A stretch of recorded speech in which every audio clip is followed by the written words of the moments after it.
നീക്കം ഇതാ ഏതാണ്ടിങ്ങനെയാണ്.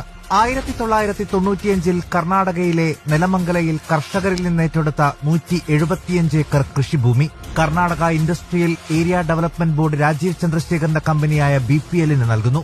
കർഷകർക്ക് ഏക്കറിന് 1.1 ലക്ഷം രൂപ മാത്രം നഷ്ടപരിഹാരം നൽകി ഏറ്റെടുത്ത ഭൂമിയിൽ കളർ ടെലിവിഷൻ, ട്യൂബ്, ബാറ്ററി നിർമ്മാണ യൂണിറ്റ് അടക്കമുള്ള ഫാക്ടറി തുടങ്ങുമെന്നും പ്രദേശക്കാർക്ക് തൊഴിലവസരമുണ്ടാകുമെന്നുമായിരുന്നു വാഗ്ദാനം. BPL പക്ഷേ പാട്ടഭൂമിയിൽ ഒരു ഫാക്ടറിയും തുടങ്ങിയില്ല.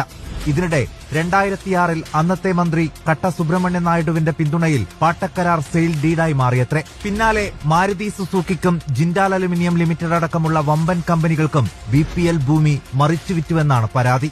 6,45 ലക്ഷം രൂപയ്ക്ക് വാങ്ങിയ ഭൂമി 313.9 കോടി രൂപയ്ക്ക് മറിച്ചുവിറ്റതിന്റെ രേഖകളാണ് റിപ്പോർട്ടറിന് ലഭിച്ചത്.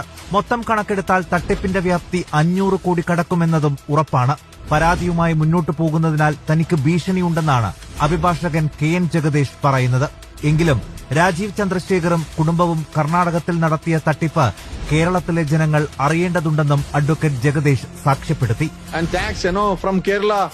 I think this reporter TV has come here to at least let the people of Kerala know what this Raju Chandrasekhar is doing here. This is nothing but a big scam which has to be investigated by SIT.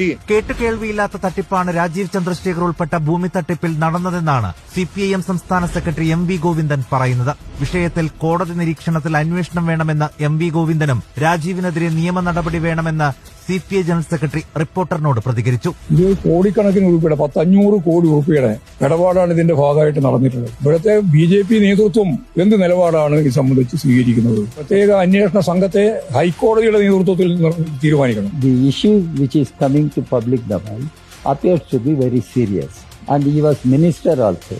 The concerned authorities will have to take note, and law must take its course.